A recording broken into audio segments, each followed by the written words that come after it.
And Nelly, there are very many myths and misconceptions about rape and defilement, and one of them is that a rapist is a stranger, someone who looks dangerous. Yeah. And even us as parents, we warn our children, don't talk to strangers. Yeah. They could be bad people. But according to World Health Organization, 93% of victims under the age of 18 know the abuser. So we're talking about these people. The people who are raping these children are not strangers. Yeah. They are parents. They are their aunts. They are the house helps, the cousins, the neighbors. It's people they know and they trust. It's the teacher. It's the lecturer. It is the coach. Yeah. Should we change the way we warn our children? Absolutely. I mean, growing up, I think for many of us, as a young girl or as a woman, we can all attest to some of the things we were told growing up, right? Mm-hmm. Don't talk to strangers, like you said. Don't wear certain clothes. Don't walk alone. Don't walk at night. All those things. But I don't know if my brothers were told, do not rape. They may have been told, respect women, but was the respect women broken down for them and what it means to respect a woman? And in fact, let's not even say respect a woman, it's respect a human being, right? The respect that you accord a fellow man, I would imagine that is the same respect that you accord a fellow woman, right? And so when we're talking about how to educate or how to warn our children, before I even talk about, letting the children know that it could also be someone who is close to you, I would say take it back, because if you want to address a problem as big as sexual violence in a society, one, I don't think it happens overnight. And I think it takes a lot of unlearning and learning, right? And it goes back to how we talk to boys and how we talk to girls. So it is our responsibility, both of us, to know that sexual violence is wrong, to know that rape is wrong. It is your responsibility as a parent to talk, even as you talk to your girl and say, if you notice anything, then you should tell me. You should also do the same with the boys. And so now, a situation where girls have been told all these things, and we have learned to live in our lives in we are always looking behind our, what's the word? You look over your shoulder. And yet men have grown up without being told how to respect other human beings and how to respect women. And so I say take it back there, and this education, let's not, as parents, let's not just leave it for the schools, because some of the conversations we're seeing out here right now is a lot of people are really challenging the comprehensive sex education that has been proposed to be included in the curriculum. And some of the people who are opposing this are actually churches. So as a parent, you're assuming your child is being taught about issues of gender, issues of sex, and the boundaries, issues of consent at school, and it's not happening at school, right? And so these boys grow up thinking that it is okay. You're a man. We live in a very patriarchal society, right? Where you're a man, and so when you do me, like, you have a right. And so as a grown up, how now do you teach this human being that this is wrong? So I would say let's take it back there and do proper education. And also now let's also talk to our children and let them know that sexual violence does not just happen outside. It can happen in your home. That cousin who is visiting, it could happen there. We've seen instances where fathers are raping their children, are defiling their children. We have neighbors, we have watchmen, all these people that we trust, the people who exist in our circle of trust. And I think that's what usually is very difficult. We're talking about these cases, 4,000 cases in Machakos. Remember, this lockdown situation has been in such a way that people may be locked up with their perpetrators and you don't know, and they're not talking about it.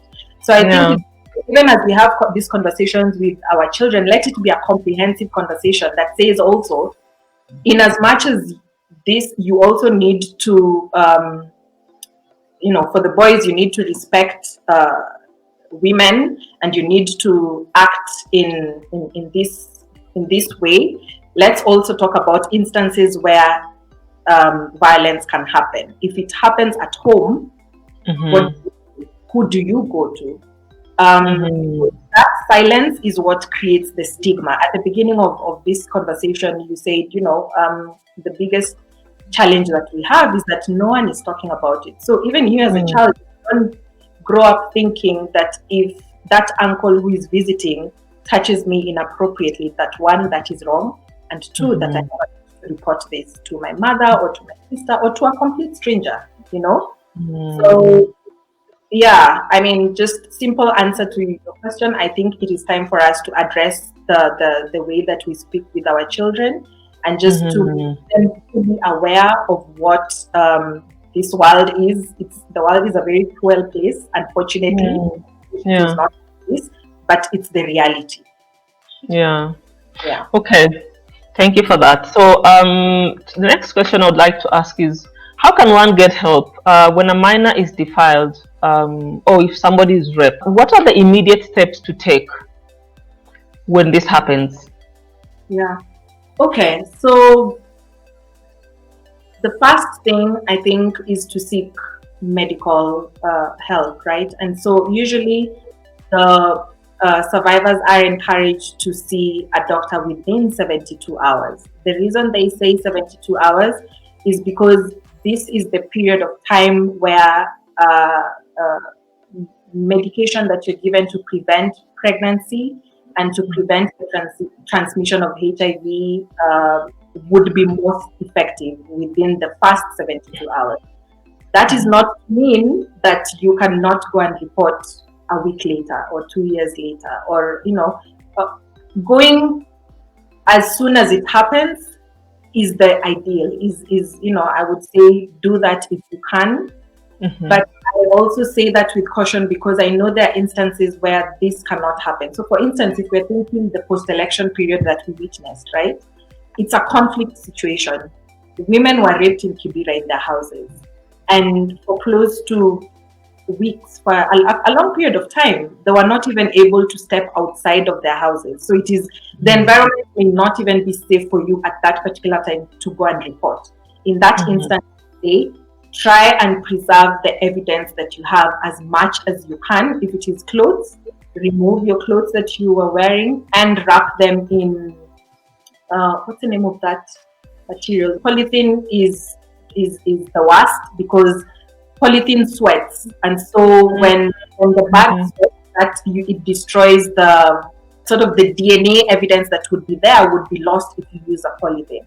So I always that those brown envelopes that we have.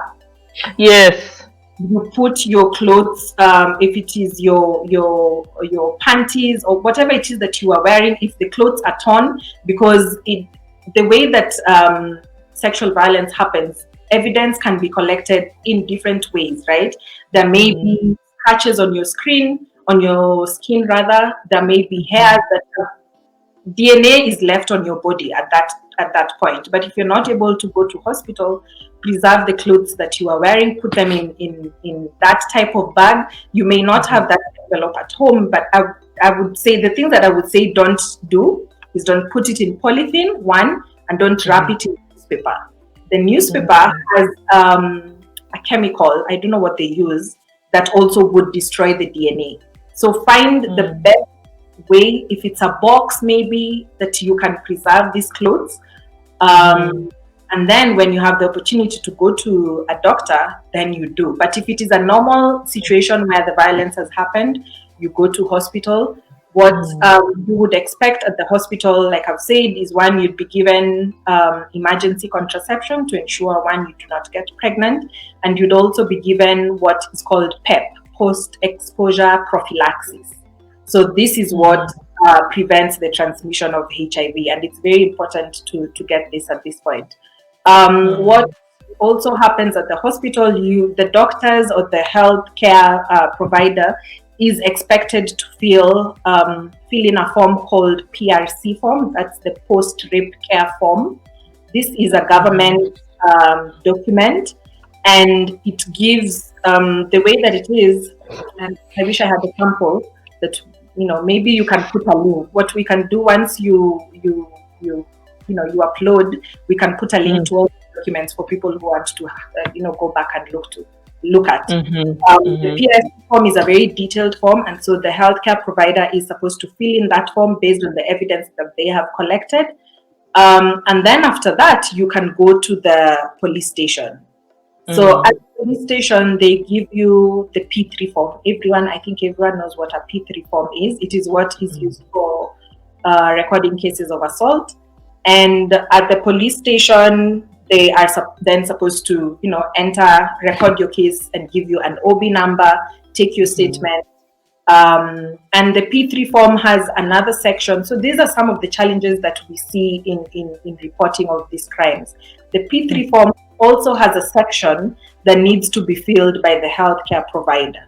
And so in a lot of instances, you'll find a survivor has gone to hospital, they've reported, the PRC form has been filled, they've gone to the police station, there's the P3 form, and then the P3 form, then you need to go back to the doctor. Now the back and forth, those are the things that make it very difficult for survivors. And I know we're going to talk about challenges later. Those are the main steps. See a doctor, and then after that, go to the police station. You don't have to do it alone. Talk to a trusted person, tell someone. There's at least maybe one person you can tell. They can be a friend, they can be family, they can be strangers. And there's a lot of support that you can get out there from organizations that help survivors. That information is also available. Call the hotlines that exist. There's a government hotline. This is where you can report these cases. I think it's 1195. Yes, it's 1195. Or call the non-governmental organizations and they will assist you. But I always say at least try and go and see a doctor. Even if you'll go to the police a few days later, see a doctor so that you can get medical support and you can get psychological support also. I mean, sexual violence is it's an offense. It's a human rights offense. It strips away your dignity. It strips away your physical integrity, and you feel all these things that it's important for you to get support, and that happens when you see a doctor. They're able to connect you with counselors. They're able to offer that immediate support to survivors. Okay. All right. So in our African setting, when someone's child is raped, many parents go for arbitration. Can you explain to us what arbitration is and why that is not permitted in rape cases? Yeah. So I think usually, so there's a difference between arbitration and mediation.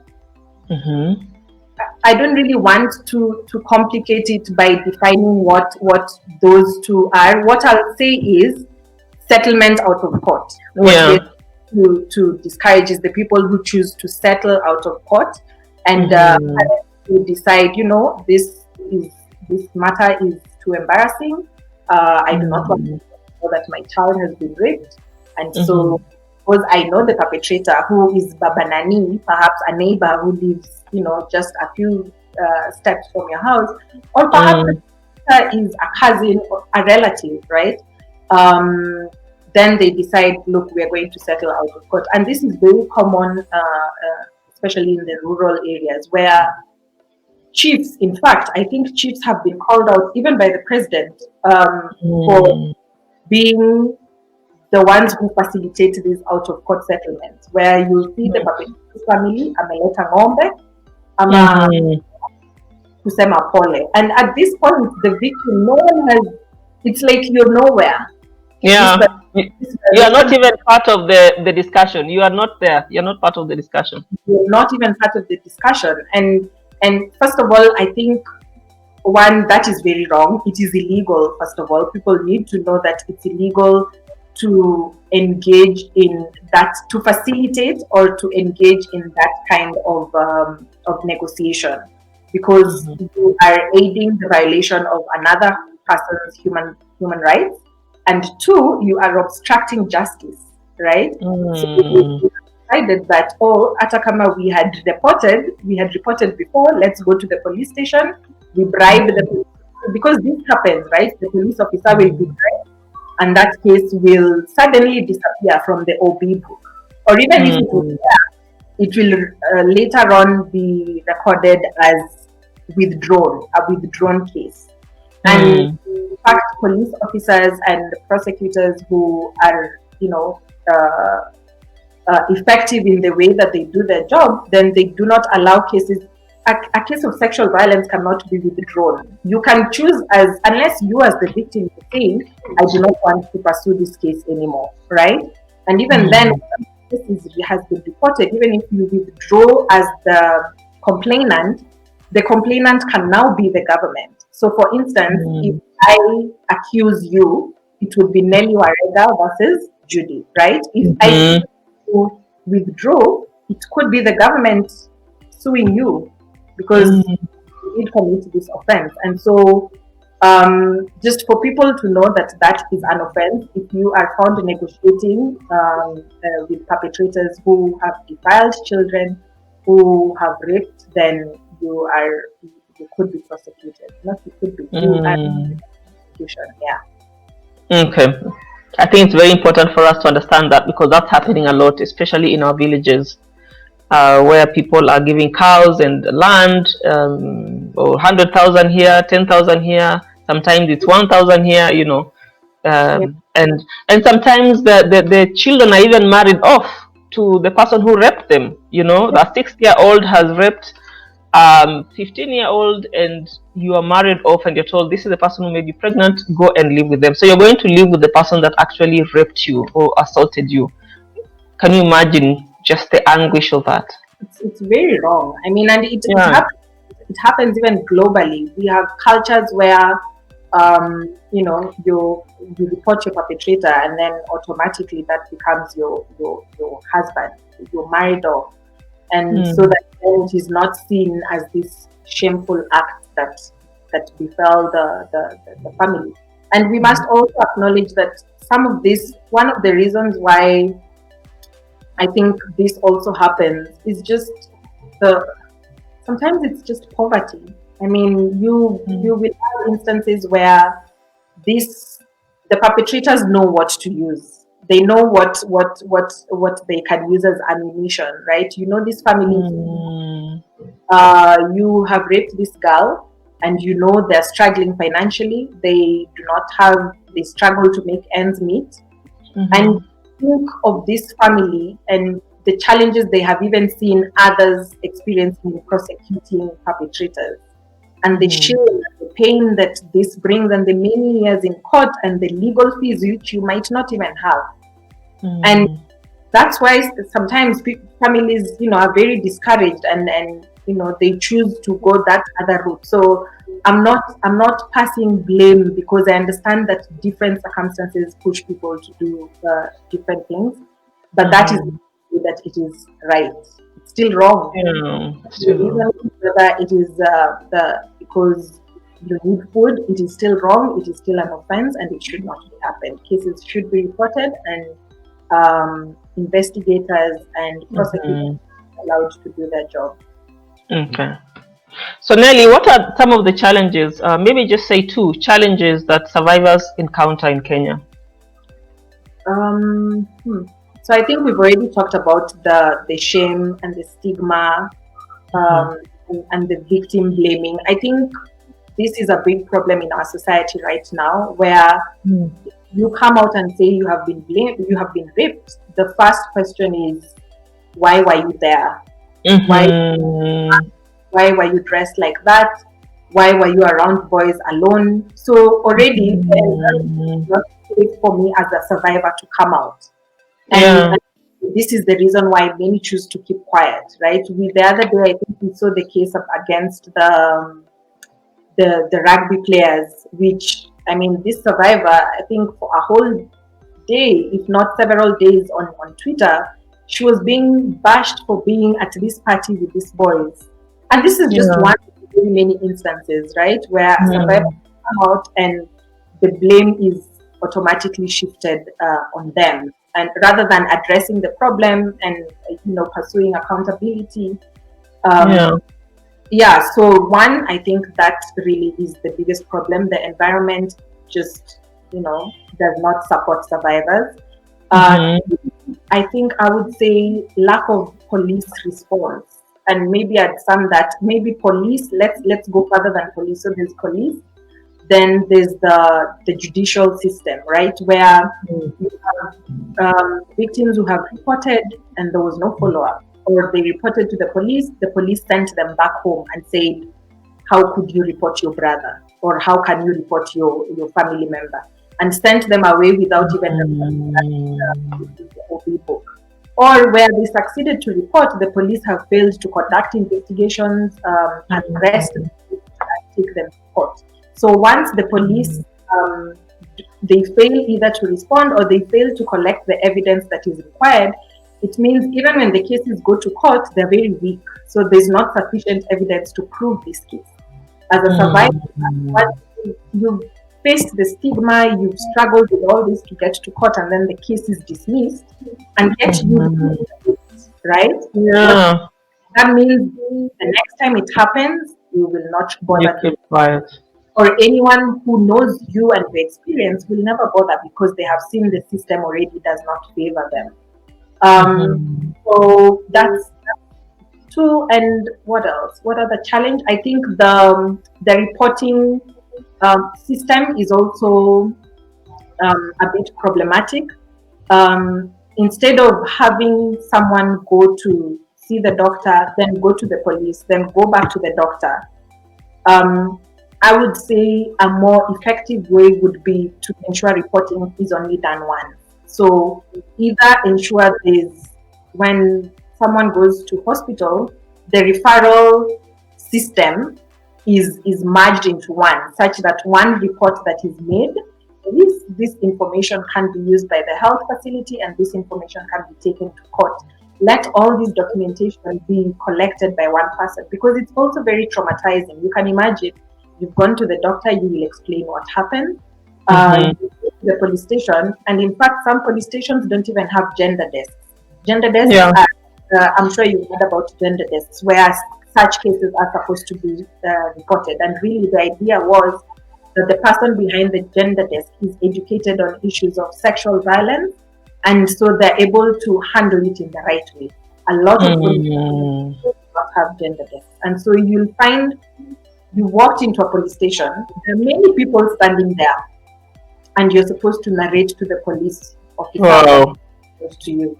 So you have instances where a survivor has gone all the way to the police station, they in front of the line, and the police officer shouted, "Oh, umekuja kuripot kesi ya rape." Oh dear.